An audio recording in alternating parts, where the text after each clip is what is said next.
Thank you for joining us. I'm Aram Talegian, joined by Fred J. Robledo, behind the camera, James S. Garcega. This is kind of the game that you knew was coming, at least on South Hills' end. South Hills, the #1 seed in Division 6, has made it all the way to the championship game. They're 13-0, looking to complete that 14-0 season, and then we'll see what happens with state playoffs after that. But before that, they are hosting a very, very tough opponent, Oxnard, on Saturday night, Freddie, Covina District Field. Yeah, this is the Pacific View League champion. This is also a team, South Hills beat Pacifica 20-13 last week in a real hard-fought game.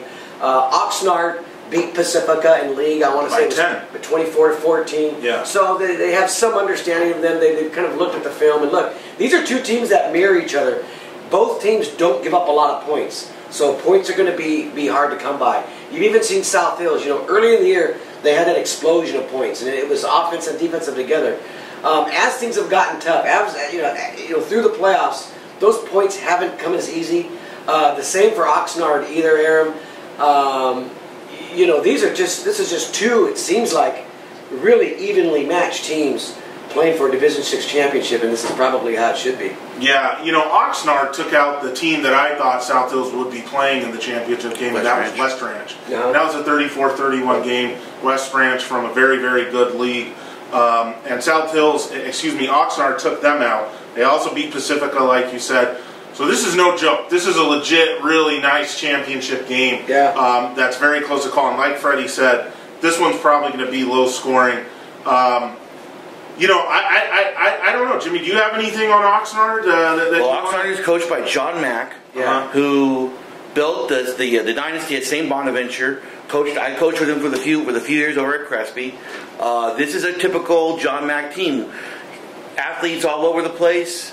A stout defense. It would be a worthy opponent. They've been real opportunistic this year too. They've got 18 team interceptions, and I talked to John Mack at Monday's luncheon, and he said South Hills' offense really concerns him. He was talking about Khalil Ali, and he was talking about Joaquin Alliot, and that balance and having to deal with both. And he has a great defense, but I also think he does realize that a lot of what they've done this year, one, it's great defense, but again, part of it has been opportunistic. Things have gone their way. That doesn't mean that South Hills' way? No.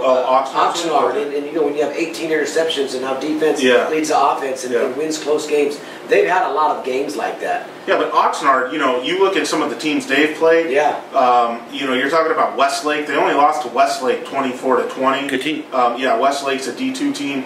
Camarillo, that game was 35-19. Another game they lost, but they've been on the field with some really good teams this year. South Hills, again, you got to give them credit. I kind of wrote about this. Division 1s, they're no gimme. You almost kind of don't want to be one. I think of the 13 divisions, 7. Top seeds, you mean? Top seeds, being the #1 seed of the 13 divisions, only 7 of them, which is out of 13, have made it to the championship game. It's hard, and we saw the other 2 that were in this area, Northview El Monte, right? Go down last week, and here South Hills is, so give them credit, but the bad news is they're losing this game on Saturday night. I'm trying to help Coach Bechtel out here. I know that I tend to give a lot of inspiration to South Hills, and the coaching staff and all that stuff. So this might put them over the top. I don't know if it would be your words, but I think Bechtel himself, I think for that team, has been pretty inspiring. When you think of what he did, it's not easy going to South Hills because you're in that shadow of what Bogan did in the early 2000s, where you won 4 CIF championships, it was in another. Bechtel could do something that neither Bogan or the 6 championship teams at South Hills have ever done, and that's finish a regular season 14-0. And one of the things he's preached at the games that I've been in, is constantly reminding those guys about team and about the what you do in the summer workouts, and when they've gone away to it with San Diego. I think they mentioned Carlsbad for those retreats, those team bonding things. And when I talk to some of the players at Monday's luncheon, and you talk to them, that's always the first thing they bring up is this brotherhood. And I think everybody talks about those things, but few always buy into it the way you need a team to buy into it. And I think Bechtel, where I want to give him a lot of credit too, is when you look at that first round where they really could have lost it, and he benched his star quarterback, and that's a risk and a gamble that I don't know if a lot of coaches would have the guts to make. And he made that because he has team rules. You don't abide by them. He's really preaching that no one's bigger than a team, and he didn't just walk it, he talked it.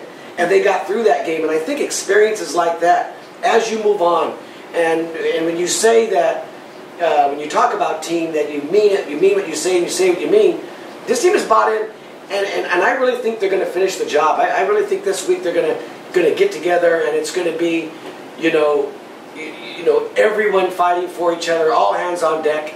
And I do think they're going to get it done, Aram. I do think they're going to finish the job and do something no Huskies team has ever done. Yeah, something Bechtel won't tell you while he's telling you that, Aram said, we're the biggest losers in the area, referring to when they got thrown in the Hacienda League out of the Palomares and into the Hacienda League. It's all psychology. Is that the other things that I was saying when he got the job was like Bechtel's going to take over the SGV. This guy's, but he doesn't. That's not the message he wants to get to that team. He wants an us against the world. Everyone doubted us. He doesn't want to remember the Aram saying that, hey, this guy's no joke. This guy's coming in and he's going to take over the SGV, and that's what I said. What happened? Charter Oak, you better watch out. But it doesn't fit the narrative that he's trying to give that team. But I'll tell you what. I think when you said that, I remember you were talking about here comes the talent.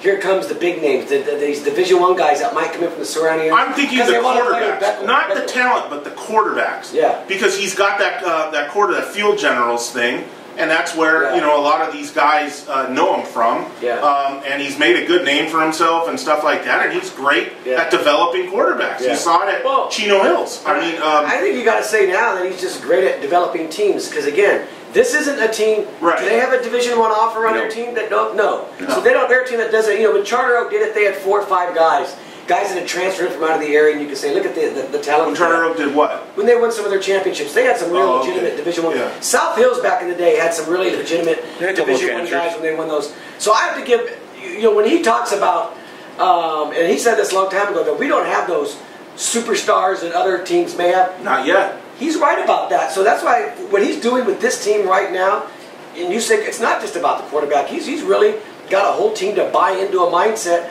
whether he wants to use the article that you wrote, whether he wants to use us against the world. It's worked. But that's yes, and that narrative has like you said, it worked. It's a mental game. It's not. You don't think it's going to work on Saturday? I think it will. Well, no. The other thing though, Freddie, is that what I like about this South Hills team is that it seems like in a lot of their games they've had adversity, and first half you might be wondering, hey, are they going to get beat tonight? Right. Is this a game? But by the 3rd or 4th quarter, they're always kind of taking over the game, doing what they need to do. Right. And getting over the top. So in that sense, two of these playoff wins were both tie games in the 4th quarter. So in that sense, they're the more trustworthy team to get this thing done.